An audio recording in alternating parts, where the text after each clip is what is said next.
University of Tokyo जो कि दुनिया में टॉप 50 यूनिवर्सिटीज़ में काउंट होती है, क्या आपने वहाँ पे फुली फंडेड मास्टर या पीएचडी के लिए स्कॉलरशिप अप्लाई करना है तो ये वीडियो खुसूसी तौर पे आपके लिए।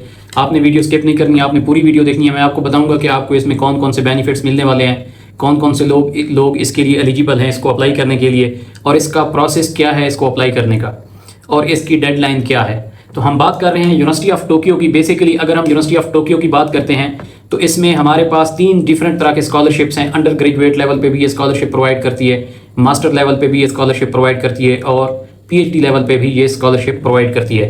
तो हम आज बात करने वाले हैं पीएचडी लेवल के स्कॉलरशिप की, जो कि जिसे आप MEXT कहते हैं, MEXT, जो कि जापानीज़ गवर्नमेंट की तरफ से होता है, जो कि एब्रीवेशन है ministry of education, culture, support, science and technology, जिसको आप MEXT कहते हैं। ठीक हो गया। तो हम बात करेंगे कि पीएचडी के स्टूडेंट जो पीएचडी में स्कॉलरशिप अभी, क्योंकि इसकी डेट्स ऑन है, तो किस तरह आपने अप्लाई करना है। Basically university of Tokyo PhD के लिए 2 तरह के डिफरेंट स्कॉलरशिप ऑफर करती है, एक एम्बेसी रिकमेंडेड ट्रैक और दूसरा university recommended track. Embassy recommended track को अप्लाई करने का ये तरीका होता है कि आपने अपने कंट्री के अंदर अपनी एम्बेसी को अप्रोच करना होता है, जो कि निहायत ही सिंपल है। आपने अपनी एम्बेसी जो कि आपकी पाकिस्तान के अंदर है या इंडिया में है या बांग्लादेश में है या आप जिस कंट्री से हैं, उस कंट्री की एम्बेसी की वेबसाइट के ऊपर ये इसकी इन्फॉर्मेशन अमूमी तौर पे वो डिस्प्ले करते हैं। दूसरा जो अहम स्कॉलरशिप है वो है यूनिवर्सिटी रिकमेंडेड, जिसको मैं रिकमेंड करता हूं कि आपको लाजमी ट्राई करना चाहिए। इसमें क्या होता है कि आप डायरेक्ट यूनिवर्सिटी को अप्रोच करते हैं, यूनिवर्सिटी को अपनी डॉक्यूमेंटेशन, एप्लीकेशन मटेरियल, सारा कुछ अपनी यूनिवर्सिटी को सबमिट करते हैं, और यूनिवर्सिटी आपका इंटरव्यू कंडक्ट करती है, सम टाइम आपका ऑनलाइन एग्जाम भी कंडक्ट कर लेती है थ्रू ईमेल।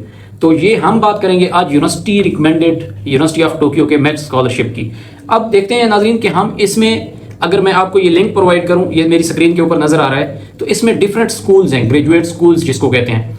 अब अगर हम उन स्कूल्स की बात करें तो इसमें कौन कौन से हैं कि graduate school of agriculture and life sciences भी है इसमें, graduate school of arts and sciences, graduate school of economics, graduate school of education, graduate school of engineering, graduate school of mathematical science, law and politics, interdisciplinary information studies, humanities, sociology, उसके बाद medicine, pharmaceutical, public policy, graduate school of science, graduate school of information science and technology.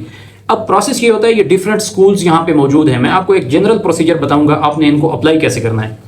अब आपने कैसे apply करना है, आपने अपने graduate school की वेबसाइट ओपन कर लेनी है। यहाँ पे मैं लिंक प्रोवाइड कर दूंगा। लेट्स सपोज आप graduate school of civil engineering के हैं या ग्रेजुएट स्कूल ऑफ साइंस के हैं आप, तो आपने लिखना है गूगल के ऊपर graduate school of civil engineering MEXT scholarship university of Tokyo, तो वो आपको डायरेक्ट उसी स्कूल के जो MEXT स्कॉलरशिप है उसके पेज के ऊपर ले जाता है। जब हम उसके पेज के ऊपर जाते हैं तो वहाँ पे कौन कौन सी डोमेन में स्पेशलाइजेशन वो ऑफर कर रहे हैं, आपकी एरिया से रेलिवेंट वहाँ पे उसकी डिटेल्स मौजूद होगी, वो आपने देख लेनी है। लेट्स सपोज आप सिविल इंजीनियरिंग के हैं तो वहाँ पे स्ट्रक्चर्स भी है, हाइड्रोलिक्स भी है, ट्रांसपोर्टेशन भी है, जो है आपने 1 by 1 उनको सर्च कर लेना है। ठीक हो गया।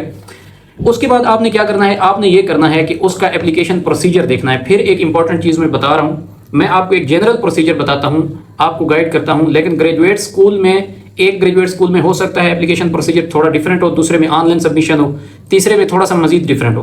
तो ये आपने अपने ग्रेजुएट स्कूल के मुताबिक एप्लीकेशन को तैयार करना है। अगर वो चाहते हैं कि ऑनलाइन सबमिशन है तो आपने ऑनलाइन करनी है। अब अमूमी तौर पर स्टूडेंट मुझसे ये क्वेश्चन करते हैं कि सर इनकी तो एप्लीकेशन फीस भी है, और कुछ स्टूडेंट फिर ये भी क्वेश्चन करते हैं कि इनका एंट्रेंस एग्जाम भी है, तो घबरा जाते हैं इस चीज़ से। तो आपने अपने स्कूल की गाइडलाइंस को लाजमी रीड करना है।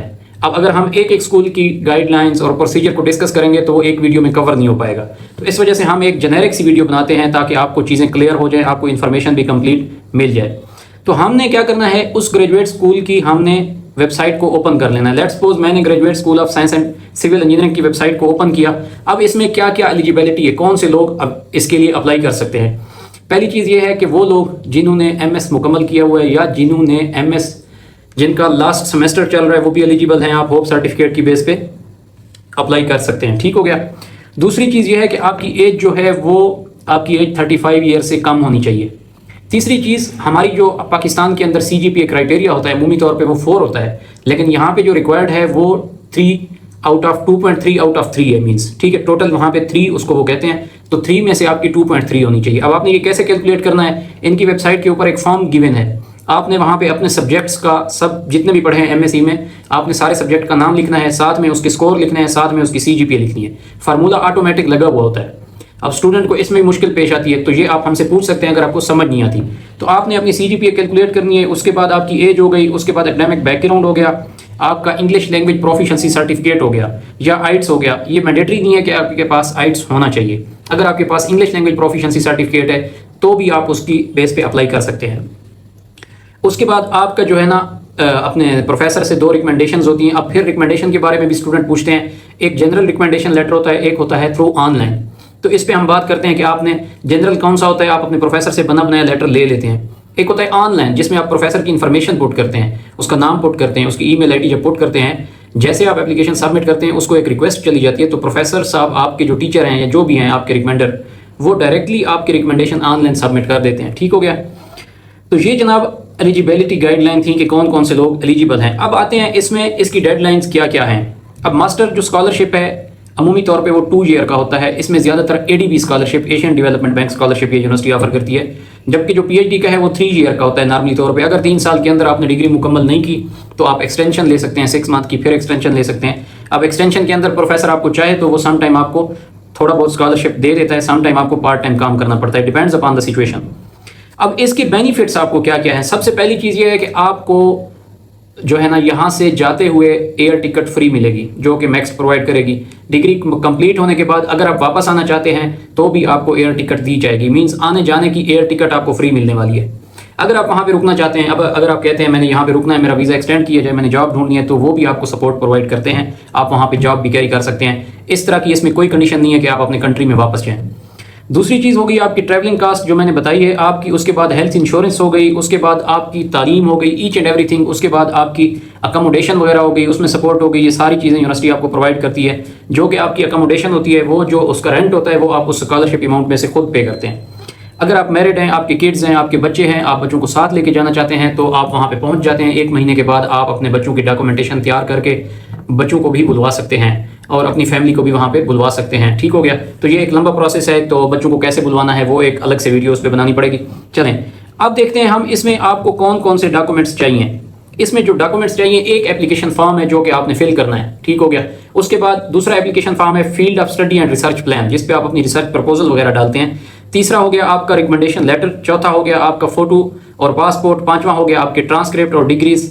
छठा हो गया आपका इंग्लिश लैंग्वेज प्रोफिशिएंसी सर्टिफिकेट। उसके बाद आपका MS का एब्स्ट्रैक्ट या थीसिस हो गया। ठीक हो गया। उसके बाद एक कॉपी ऑफ पासपोर्ट। ये सारे डॉक्यूमेंट हैं, ये बहुत ईजी है। 2 जस्ट यूनिवर्सिटी की तरफ से एप्लीकेशन फॉर्म है जो कि आपने फिल करना है। एक 2 से 3 पेजेस का है, दूसरा भी 2 से 3 पेजेस का है। बाकी आपने recommendation letter, English language proficiency certificate, degrees, transcript, ये सारे आपके डॉक्यूमेंट है, आपने जस्ट एप्लीकेशन के साथ अटैच करने हैं। अब आते हैं कि आपने इसको भेजना कैसे है। अब फिर मैं बता रहा हूँ कि ये ग्रेजुएट स्कूल्स जो हैं, डिफरेंट ग्रेजुएट स्कूल हैं, उनका प्रोसीजर डिफरेंट होता है। अब अगर तो लिखा हुआ है उन्होंने कि यहाँ पे आपने डॉक्यूमेंट हार्ड में हमें भेजने हैं प्रिंट निकाल के, तो आप उनको भेजेंगे। अगर वो कहते हैं ऑनलाइन आपने अपलोड करने हैं फिर उनका प्रिंट लेना है एप्लीकेशन का, तो आपने उनकी एप्लीकेशन गाइडलाइन को फॉलो करना है। ठीक हो गया। तो आपको सम टाइम अगर कोई चीज़ समझ नहीं आती, जो रेलिवेंट आपका स्कूल है, आप उसको ईमेल करके पूछ सकते हैं कि सर मुझे इसमें मुश्किल आ रही है, आप मुझे बताएं, मैं इसमें अप्लाई करना चाह रहा हूँ, तो मैं इसमें कैसे अप्लाई करूँ। वो आपको फुली गाइड करते हैं। अगर उनसे भी समझ नहीं आ रही तो आप हमसे भी कॉन्टैक्ट कर सकते हैं थ्रू आवर व्हाट्सएप नंबर। हमारी टीम आपको प्रॉपर गाइडेंस प्रोवाइड करेगी। उसके बाद ये सारे डॉक्यूमेंट हो गए, आपने जनाब ये अप्लाई कर दिया। अब आते हैं इसकी डेडलाइन क्या है, इसकी कब है डेडलाइन। तो इसकी जो डेडलाइन है उम्मीद तौर पे वो है 31 अक्टूबर 2025 को इसकी एप्लीकेशन सबमिशन है। नॉर्मली तौर पे ये सितंबर से स्टार्ट होता है और अक्टूबर तक आप इसको अप्लाई करते रहते हैं। ठीक हो गया। अब ये जो मैंने फॉर्म खोला हुआ है ये है ग्रेजुएट स्कूल ऑफ साइंस। अगर हम बात करें graduate school of civil engineering की तो वो भी सेम प्रोसेस है, सेम गाइडलाइन है। लेकिन फिर graduate school of civil engineering में आपने क्या करना है कि उसमें आपने एप्लीकेशन ऑनलाइन सबमिट करनी है। ये मैं graduate school of civil engineering का आपको लिंक प्रोवाइड कर दूंगा। इसकी जो डेडलाइन है वो 24 अक्टूबर 2025 है। आपने क्या करना है कि आपने ऑनलाइन लिंक गिवन है, उस लिंक को ओपन करना है। अब आप जब लिंक ओपन करेंगे अपनी पर्सनल डिटेल ऐड करेंगे, अपनी एजुकेशन डिटेल ऐड करेंगे, अपना एक्सपीरियंस ऐड करेंगे। फिर वो आपसे ये पूछेगा कि आप किस प्रोफेसर के पास जाना चाहते हैं। वहाँ पे 2 प्रोफेसर्स का एप्लीकेशन के अंदर नाम होगा, 2 प्रोफेसर्स का। आप उस लिस्ट को खोलें अपने ग्रेजुएट स्कूल की। ठीक है। अगर आपने प्रोफेसर से बात की हुई है ईमेल पे और वो कन्विंस्ड है तो फिर तो और अच्छी बात है। अगर वो कन्विंस नहीं है तो आपने A ऑप्शन देना है और B ऑप्शन देना है। किसी भी 2 प्रोफेसर का आपने नाम सजेस्ट कर देना है वहाँ पे। ठीक हो गया। अगली चीज़ जो सबसे इंपॉर्टेंट होती है, जो मैं अक्सर आपको बताता हूँ, वो है आपकी रिसर्च प्रपोजल।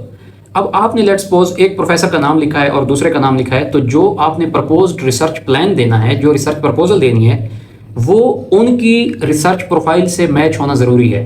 क्योंकि ऐसा ना हो कि आप उसमें रिसर्च प्लान दे दें, रिसर्च प्रपोजल दे दें स्ट्रक्चर से रेलिवेंट, और उस बंदे की जो आगे हो वो स्ट्रक्चर मटेरियल का ना हो, आप स्ट्रक्चर डायनामिक की दे दें, वो आगे स्ट्रक्चर मटेरियल का हो। मतलब जो उसका एरिया है पहले वो चेक करें, फिर उसका एप्लीकेशन में प्रोफेसर का नाम लिखें, फिर रिसर्च प्रपोजल उसी तरह की हो। अगर आपको फिर भी डॉक्यूमेंट्स की प्रिपरेशन में आपको कोई चीज़ समझ नहीं आती तो आप हमसे पूछ सकते हैं। ये एक यूनिवर्सिटी ऑफ टोक्यो की मैंने कोशिश की है कि कंप्लीट प्रोसेस आपको बताया जाए। तो आपने 1 बाय 1 अपना जो ग्रेजुएट स्कूल बनता है, लेट्स सपोज आप इकोनॉमिक्स के हैं तो आप उसकी डेडलाइन देखें और उसकी एप्लीकेशन प्रोसीजर देखें। आप इंजीनियरिंग के हैं तो आप अपने इंजीनियरिंग से रेलिवेंट गाइडलाइन को फॉलो करें। आप उसके बाद फार्मेसी के हैं तो उसको फॉलो करें। इसी तरह आप बिजनेस एडमिनिस्ट्रेशन या पब्लिक पॉलिसी या जिस भी डिपार्टमेंट के हैं तो आपने अपने ग्रेजुएट स्कूल की इन्फॉर्मेशन को फॉलो करना है। अगर आपको नहीं मिल रही होती तो आप पहले खुद सर्च करें, फिर आपने उस यूनिवर्सिटी को ईमेल कर देनी है तो वो भी आपको गाइड कर देते हैं। अगर फिर भी आपको समझ नहीं आ रही कि मैं बिल्कुल न्यू हूँ, मुझे कुछ आइडिया नहीं है कहाँ से स्टार्ट करना है, कैसे एप्लीकेशन अप्लाई करनी है, कैसे फिल करने हैं डॉक्यूमेंट्स, तो आप फिर हमारी सर्विसेज ले सकते हैं, हमसे रब्ता करें, हम आपको पूरी तरह इंशाल्लाह गाइड करेंगे। और अब तक के लिए फिर इतना ही, मिलते हैं एक नई वीडियो में। अस्सलाम वालेकुम।